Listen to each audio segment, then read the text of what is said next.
Let's mike news at 8। Delhi police की special cell ने पाकिस्तान से जुड़े गैंगस्टर आतंकी नेटवर्क के खिलाफ बड़ी कार्रवाई की है। कुख्यात गैंगस्टर शहजाद भट्टी गिरोह के 3 लोगों को पंजाब, मध्य प्रदेश और उत्तर प्रदेश से गिरफ्तार किया गया है।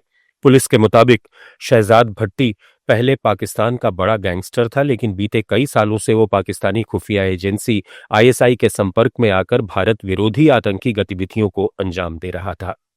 भारतीय सुरक्षा एजेंसियां शहजाद को गैंगस्टर आतंकी गठजोड़ का अहम मोहरा मान रही हैं।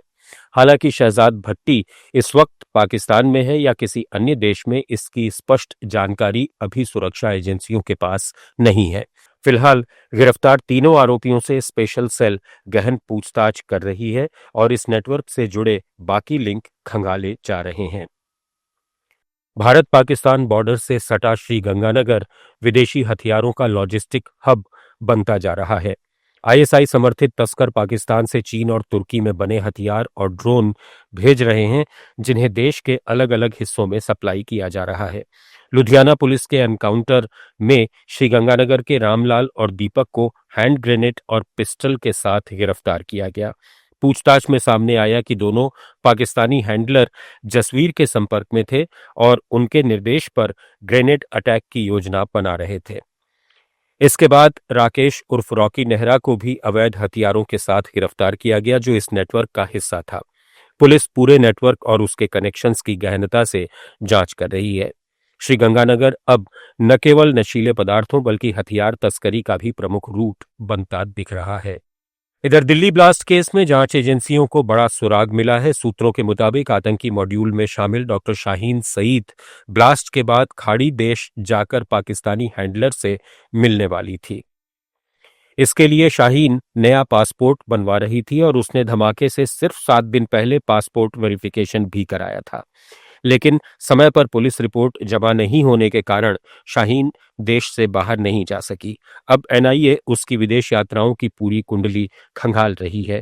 जांच में सामने आया है कि डॉक्टर शाहीन के पास 2 पासपोर्ट थे और वो Bahrain, Kuwait, Oman, Qatar, Saudi Arabia और दुबई जैसे खाड़ी देशों की लगातार यात्राएं करती रही। आरोप है कि वो एनजीओ के जरिए आतंकी नेटवर्क के लिए फंड इकट्ठा करती थी। शाहीन के लॉकर से खाड़ी देशों की करेंसी भी बरामद हुई है। फिलहाल शाहीन एनआईए की रिमांड पर है और संदिग्ध लेन देन की गहन जांच की जा रही है।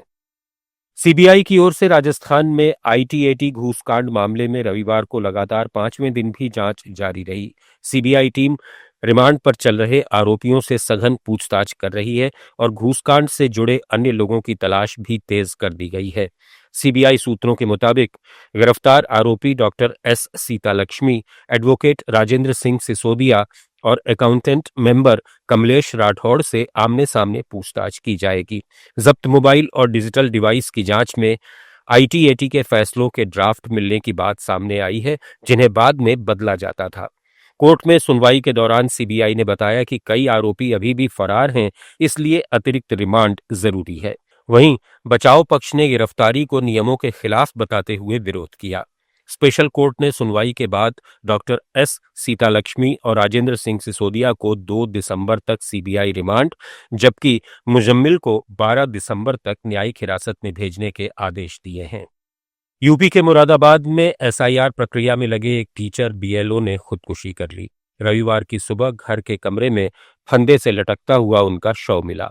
भोजपुर के बहेड़ी गांव के 46 वर्षीय टीचर सर्वेश सिंह ने सुसाइड करने से पहले जिला बेसिक शिक्षा अधिकारी के नाम 3 पन्ने का सुसाइड नोट भी लिखा है। इस नोट में टीचर ने एसआईआर से परेशान होने की बात लिखी है। टीचर ने लिखा कि रात दिन काम करने के बावजूद एसआईआर का टारगेट नहीं हासिल कर पा रहा हूं। अगर समय ज्यादा रहता तो शायद मैं इस काम को पूरा कर देता। मैं जीना तो चाहता हूं, मगर क्या करता, मुझे बहुत बेचैनी है। असम के कोकराझार में बोडोलैंड विश्वविद्यालय के छात्रों का विरोध प्रदर्शन उग्र हो गया। सैकड़ों छात्रों ने बीटीसी सचिवालय तक मार्च निकाला और 6 समुदायों को अनुसूचित जनजाति का दर्जा दिए जाने का विरोध किया। आक्रोशित छात्र जबरन सचिवालय में घुस गए और तोड़फोड़ की। उन्होंने कुर्सियां और अन्य सामान फेंक दिया। छात्रों ने राज्य की भाजपा सरकार और बीटीसी प्रमुख हाग्रामा मोहिलरी के खिलाफ जमकर नारेबाजी की। न्यूज एट 8 में फिलहाल इतना ही। बने रहिए लेट्स माइक के साथ।